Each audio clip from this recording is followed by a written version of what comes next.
Welcome to TNPSC லட்சியவதிகள். நம்ம இந்த video பதிவில் பாலிட்டி ப்ரீவியஸ் இயர் கொஸ்டின்ஸ் இந்த எக்ஸாம்ஸ்க்கெலாம் முன்னாடி நம்ம டாபிக் வைஸாக ஒன் பை ஒன்னாக பார்த்துட்டு இருந்தோம். கிட்டத்தட்ட 2012 23 வரைக்கும் இருக்கக்கூடிய எல்லா எக்ஸாமுமே என்ன பண்ணிகிட்டு இருந்தோம் அப்படின்னா டாபிக் வைஸாக ஓகேங்களா, ஒவ்வொரு டாப்பிக்கில் இந்த வினாக்கெல்லாம் கேட்டிருக்கிறாங்க அப்படின்ற அடிப்படையில் நம்ம பார்த்துட்டு இருந்தோம்.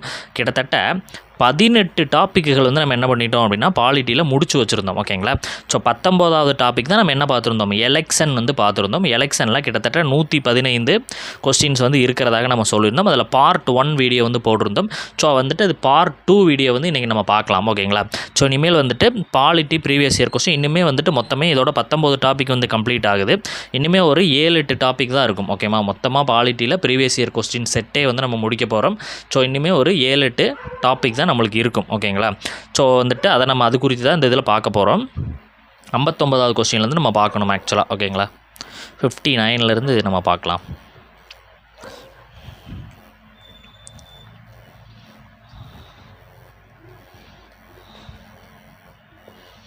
ஓகே, 59லேருந்து தான் நம்ம என்ன பண்ணணும், இந்த பாலிட்டி ப்ரீவியஸ் இயர் கொஸ்டின் பார்க்கணும் ஓகேங்களா. அதற்கு முன்னாடி பார்க்குறதுக்கு முன்னாடி இப்போ இந்த பிடிஎஃப் இருக்கு இல்லையா, இந்த பிடிஎஃப் வந்து நாங்கள் என்ன பண்ணிகிட்டு இருக்கோம், பிரிண்ட் பண்ணி உங்கள் வீடுகளுக்கே அனுப்பி கொண்டு இருக்கிறோம் கொரியர் மூலமாக ஓகேங்களா.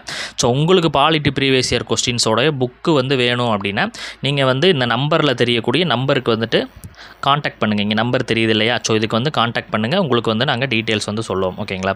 சரி ஓகே, நம்ம பார்க்கலாம். ஃபஸ்ட் கொஸ்டின், அரசியல் கட்சிகளை அங்கீகரிக்கக்கூடிய அமைப்பு ஓகேங்களா. நம்மளுக்கு நன்றாக தெரியும் என்னது, தேர்தல் ஆணையம். அரசியல் கட்சிகளை அங்கீகரிக்கக்கூடிய முக்கிய அமைப்பு என்ன, தேர்தல் ஆணையம். இந்தியாவில் வந்து மொத்தம் 7 தேசிய கட்சிகள் இருக்குது ஓகேங்களா. நம்மளுக்கு தெரியும் மாநில கட்சிகள் என்பது மாநில வரையறைக்குள் இருக்கக்கூடிய கட்சிகளை தான் மாநில கட்சிகள் அப்படின்னு சொல்லிட்டு நம்ம சொல்லுவோம் ஓகேங்களா. ஸோ அரசியல் கட்சிகளை அங்கீகரிக்கக்கூடிய அமைப்பு தேர்தல் ஆணையம்.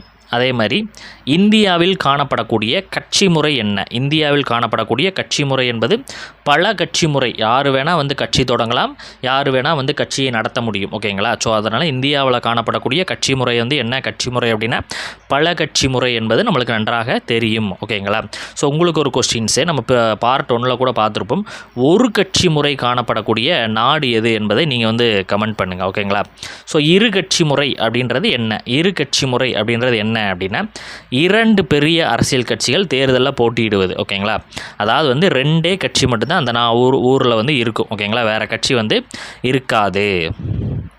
ஓகே, அடுத்தது 62, நம் நாட்டில் என்ன டேஸ் மக்களாட்சி வந்து செயல்படுகிறது, என்ன மக்களாட்சி, நாடாளுமன்றம் தான் நம்ம இதில் செயல்படுகிறது ஓகேங்களா, நாடாளுமன்றம் தான் செயல்படுகிறது.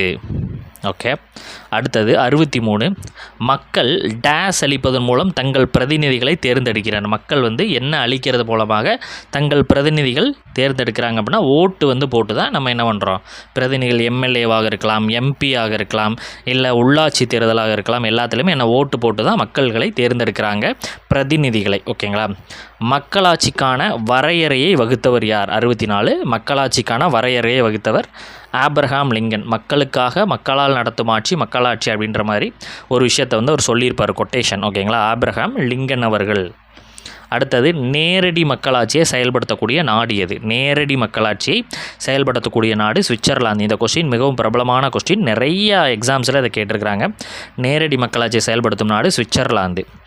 நேரடி மக்களாட்சியில் வாக்களிப்பவர் யார், நேரடி மக்களாட்சியில் வாக்களிப்பவர்கள் வந்து மக்களாகிய வாக்காளர்கள் நம்ம தான் வந்து வாக்களிப்போம். 67, இந்திய அரசியலமைப்பினுடைய எந்த பகுதி மற்றும் உறுப்பினர்கள் தேர்தல் பற்றியதாக இருக்குது அப்படின்னா 15 பகுதி 15 தான். ஆர்டிக்கல் 324 329 வரைக்கும் இந்த தேர்தலை பற்றி சொல்லக்கூடியது 15வது பகுதி என்பதை தெரிஞ்சு வச்சுக்கோங்க ஓகேங்களா. ஓகே, தேர்தல் செலவினங்களை பற்றிய சட்ட விதிமுறைகளை கூறுவது எது, தேர்தல் செலவினங்களை பற்றிய சட்ட விதிமுறைகளை கூறுவது எது அப்படின்னா மக்கள் பிரதிநிதித்துவ சட்டம் 1951 பிரிவு என்ன சார் அப்படின்னா 77வது பிரிவின் கீழ் தான் வந்து இந்த தேர்தல் செலவினங்களை பற்றி சொல்கிறாங்க ஓகேங்களா. அடுத்தது 69, சுப்பிரமணியம் பாலாஜி மற்றும் தமிழ்நாடு அரசு என்ற வழக்கிற்கு தொடர்புடைய விவகாரம் எது அப்படின்னா தேர்தல் அறிக்கையினுடைய உள்ளடக்கம். இந்த தேர்தல் அறிக்கையின் உள்ளடக்கத்துக்காக தான் வந்துட்டு இந்த சுப்பிரமணியம் பாலாஜி என்பவருக்கும் தமிழக அரசுக்கும் இடையே ஒரு வழக்கு வந்துட்டு போச்சு ஓகேங்களா. ஓகே, 70வது கொஸ்டின், தேர்தல் ஆணையம் அமைந்துள்ள இடம் எது? புதுடெல்லியில் தான் வந்து தேர்தல் ஆணையம் என்பது அமைந்திருக்கிறது. ஓகேங்களா? ஸோ தேர்தல் ஆணையத்தில் உள்ள ஆணையர்களினுடைய எண்ணிக்கை எத்தனை? தேர்தல் ஆணையத்தில் இருக்கக்கூடிய ஆணையர்களின் எண்ணிக்கை வந்து 3 பேர் இருப்பாங்க. ஓகேங்களா? 3 தேர்தல் ஆணையர்கள் வந்துட்டு இருப்பாங்க. ஒரு ஹெட்டாக ஒருத்தர் இருப்பார், 2 பேர் வந்துட்டு இதாக இருப்பார். தற்போதைய தேர்தல் ஆணையர் யார் அப்படின்றது நீங்கள் கமெண்ட் பண்ணுங்கள். தலைமை தேர்தல் ஆணையர். ஓகேங்களா?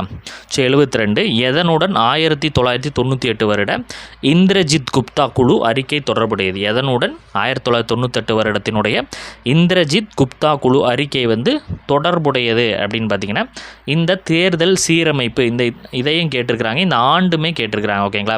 இந்திரஜித் குப்தா குழுவினுடைய ஆண்டு என்ன? 1998.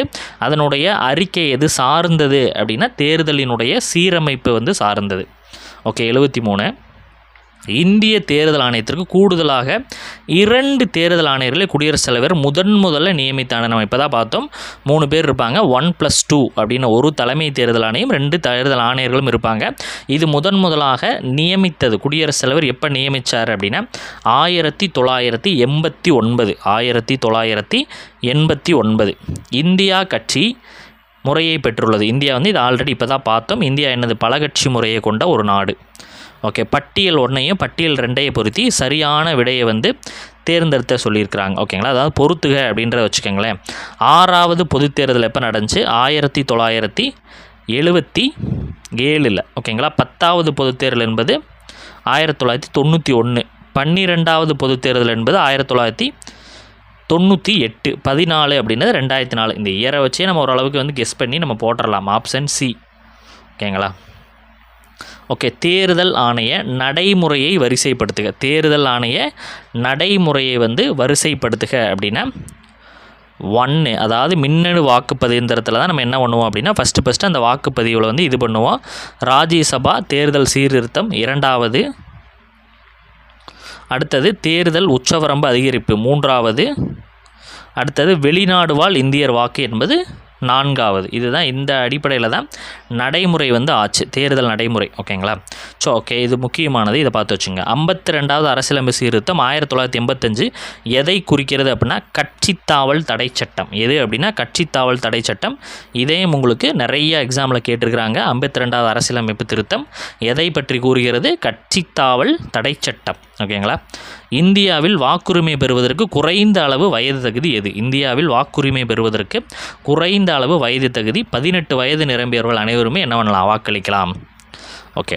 அடுத்தது 79 நம் நாட்டின் அரசியலமைப்பு சட்டத்தில் பகுதி 15 ஆர்டிக்கல் 324, 29 விவரிக்கப்பட்டுள்ள செயல்முறை எது? இப்போ தான் நம்ம பார்த்தோம். என்னது? தேர்தலை பற்றினது தான் இது. ஓகேங்களா? இந்த ஆர்டிக்கல் வந்து 15 பகுதி 15 324 வந்து தேர்தலை பற்றியது. ஸோ ப்ரீவியஸ் இயர் கொஸ்டின் எதற்காக நம்ம பார்க்குறோம் அப்படின்றது உங்களுக்கே புரிஞ்சிருக்கும். திரும்ப ரிப்பீட்டட் ஆகிட்டே உங்களுக்கு இருக்குதா? ஓகேங்களா? இதற்காகத்தான் நம்ம பார்க்குறோம்.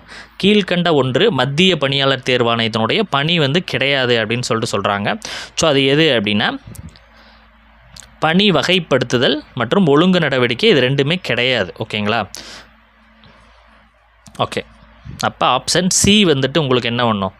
வரும். ஜஸ்ட்டு வந்து இதெல்லாம் தெரிஞ்சு வச்சுங்க. ஓகேங்களா? இதெல்லாம் டிஎன்பிசி வந்து கொடுத்தது தான் இந்த கொஸ்டினு. ஓகேங்களா?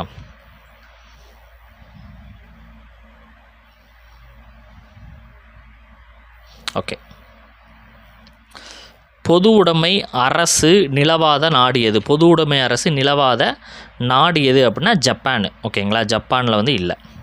1952வது பொது தேர்தல்களின் போது இந்தியாவில் எத்தனை அங்கீகரிக்கப்பட்ட கட்சி வந்து 1952 காலகட்டத்தில் இருந்துச்சு அப்படின்னா 4 கட்சிகள் வந்து இருந்தது. 5வது பொதுத் தேர்தல் நடைபெற்ற ஆண்டு எது? 5வது பொதுத் தேர்தல் நடைபெற்ற ஆண்டு 1971. ஓகேங்களா? 1971. ஓகே.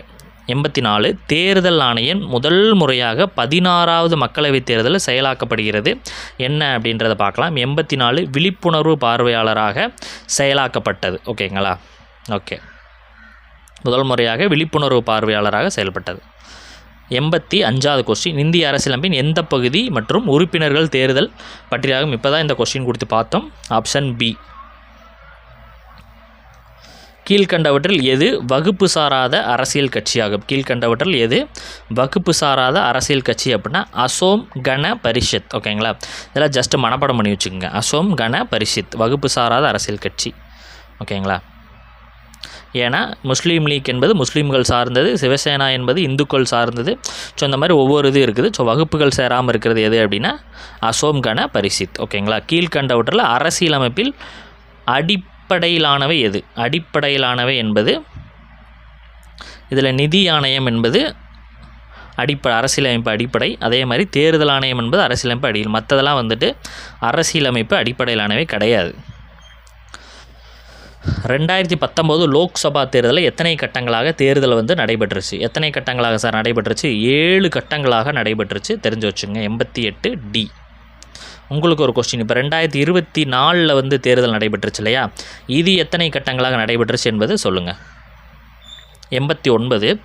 இந்தியாவில் இப்பொழுது மின்னணு வாக்குப்பதிவு இயந்திரங்கள் அறிமுகப்படுத்தப்பட்டன? இந்தியாவில் எப்பொழுது மின்னணு வாக்குப்பதிவு இயந்திரங்கள் அறிமுகப்படுத்தப்பட்டது? 1998. இதுவும் தொடர்ந்து கேட்டிருக்கிறாங்க. எந்த நாள் தேசிய வாக்காளர் தினமாக அனுசரிக்கப்படுகிறது? இதையும் கேட்டிருக்கிறாங்க. ஜனவரி 25. இதுவும் ஒரு முக்கியமான கொஸ்டின் தான். ஓகே, இந்திய தேர்தல் ஆணையருடைய அதிகாரங்கள் யாருக்கு இணையானது? இந்திய தேர்தல் ஆணைய அதிகாரம் யாருக்கு இணையது? உச்ச நீதிமன்றத்தினுடைய நீதிபதிக்கு இணையானது. 92. நாட்டில் சுதந்திரமான மற்றும் முறையான தேர்தல் நடத்துவதற்கு சுதந்திரமான தேர்தல் ஆணையம் வேண்டும் என வலியுறுத்தக்கூடிய சட்ட விதி வந்து என்ன? 324. ஓகேங்களா, திரு ஓம் பிரகாஷ் ராவத் அவர்கள் எப்போது இந்திய தேர்தல் ஆணையத்தினுடைய தலைவர் பொறுப்பை ஏற்றுக்கொண்டார்? அதாவது அது வந்து அப்போதைய தேர்தல் சம்பந்த கரண்ட் அஃபேர்ஸ் இது ஆக்சுவலாக. ஓகேங்களா, என்ன ஆன்சர் அப்படின்னா ஜனவரி 23, 2018. ஸோ இப்போ இருக்கக்கூடிய தேர்தல் ஆணையர் யார் அப்படின்னா மேலே உங்களுக்கு கொஸ்டின் கேட்டிருந்தேன். அவர் எப்போ வந்து ஜாயின் பண்ணார் அப்படின்றத நீங்கள் கமெண்ட் பண்ணுங்கள், கண்டுபிடிச்சி வச்சுக்கோங்க. 94. தலைமை தேர்தல் ஆணையர் யாரால் நியமிக்கப்படுகிறார்? தலைமை தேர்தல் ஆணையர் குடியரசுத் தலைவரால் தான் நியமிக்கப்படுகிறார். இந்தியாவினுடைய முதலாக தேர்வாணையம் அமைக்கப்பட்ட ஆண்டு? இந்தியாவிலே முதலாக தேர்வாணையம் அமைக்கப்பட்ட ஆண்டு எது அப்படின்னா 1926. ஓகேங்களா, ஓகே. குடியரசுத் தலைவர் மற்றும் துணை குடியரசுத் தலைவர் நாடாளுமன்ற மேல் சபை உறுப்பினர் டேஸ் முறை மூலம் தேர்ந்தெடுக்கப்படுகிறார்கள் அப்படின்னா மறைமுக தேர்தல். ஓகேங்களா, மறைமுக தேர்தல் மூலமாகத்தான் தேர்ந்தெடுக்கப்படுகிறார்கள். இந்திய தேர்தல் ஆணையத்தில் எத்தனை தேர்தல் ஆணையர்கள் இருப்பாங்க? இப்போ தான் நம்ம பார்த்தோம், 3 பேர் இருப்பாங்க. 1+2. மக்கள் பிரதிநிதித்துவ சட்டம் இயற்றப்பட்ட ஆண்டு இது குறித்துமே நம்ம பார்த்தோம், 1951. இந்தியாவினுடைய முதல் பெண் தலைமை தேர்தல் ஆணையர் யார்? இந்தியாவினுடைய முதல் பெண் தலைமை தேர்தல் யார்? VS ரமாதேவி. VS ரமாதேவி அவர்கள். இது முக்கியம். முதல் இந்திய வாக்குப்பதிவு இயந்திரத்தை வடிவமைத்தவர்? இந்திய வாக்குப்பதிவு இயந்திரத்தை வந்து வடிவமைத்தவர் யார் அப்படின்னா MP ஹனிபா அவர்கள். முக்கியமான கொஸ்டின், MP ஹனிபா அவர்கள். இதை இப்போ தான் பார்த்தோம். இந்திய தேர்தல் ஆணையம் அமைந்துள்ள இடம் எது? புதுடில்லி.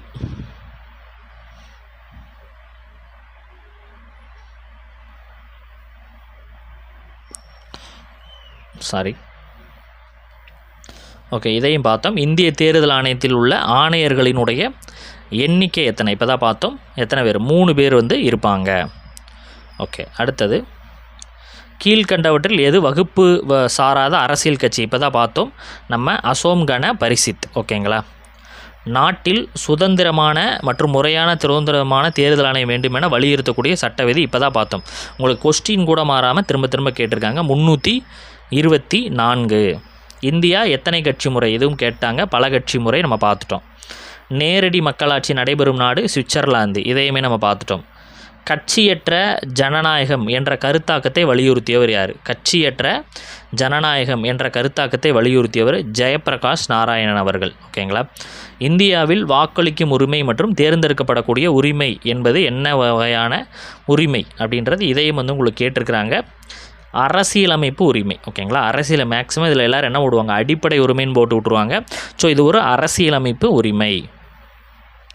தொகுதியினை மறுவரை செய்யும் பொறுப்பு யாருக்கு இருக்குது? தொகுதியினை வரையறை செய்யும் பொறுப்பு யாருக்கு வந்து இருக்குது அப்படின்னா தேர்தல் ஆணையத்திற்கு தான் இருக்குது. ஓகேங்களா, 110. அரசியல் கட்சிகள் தங்களின் சின்னம் தொடர்பாக தேர்தல் ஆணையத்திடம் பதிவு செய்து கொள்ள வேண்டும் என்பது தொடர்பான தேர்தல் சின்ன உத்தரவினை எந்த ஆண்டு தேர்தல் ஆணையம் வந்து பிறப்பித்துச்சு அப்படின்னு பார்த்தீங்கன்னா 1968. ஓகே. 16வது பொதுத் தேர்தலில் எத்தனை தேசிய கட்சிகள் போட்டியிட்டன? 16வது பொதுத் தேர்தலில் எத்தனை தேசிய கட்சிகள் போட்டியிட்டன? 6 தேசிய கட்சிகள் போட்டியிட்டாங்க. மக்களாட்சியின் இதயம் போன்றது தேர்தல் அப்படின்னு சொன்னவர் யார்? மக்களாட்சியினுடைய இதயம் போன்றது தேர்தல் என்று கூறியவர் யார் அப்படின்னு பார்த்தீங்கன்னா ஜோசப் ஸ்கம்பீட்டர் அவர்கள் தான் மக்களாட்சியினுடைய இதயம் போன்றது தேர்தல் அப்படின்ற மாதிரி சொல்லியிருப்பார். ஓகேங்களா. ஃப்ரான்ஸில் டேஸ் முறை நடைமுறையில் இருக்குது. ஃப்ரான்ஸில் டேஸ் முறை வந்து நடைமுறையில் இருக்குன்னா பலகட்சி முறை தான் நடைமுறையில் இருக்கிறது. பின்வரும் பணிகளில் எந்த ஒன்று இந்திய தலைமை தேர்தல் ஆணையத்தினுடைய பணிகளில் ஒன்று அல்ல என்று சொல்கிறாங்க? ஓகேங்களா. மாநில ஆளுநர் அலுவலகத்திற்கான தேர்தல் நடத்துவது இது தவறானது தான். ஓகேங்களா. குடியரசுத் தலைவர், துணை குடியரசுத் தலைவர், தலைவர் அலுவலகங்களுக்கான தேர்தல் நடத்துதல். ஓகேங்களா. இது வந்து கரெக்டு தான். பாராளுமன்றத்தின் தேர்தல் நடத்தல் சரி. மாநில சட்டமன்றங்களுக்கான தேர்தல் நடத்தல் சரி. மாநில ஆளுநர் அலுவலகங்களுக்கான தேர்தலை வந்து தேர்தல் ஆணையம் நடத்த மாட்டாங்க.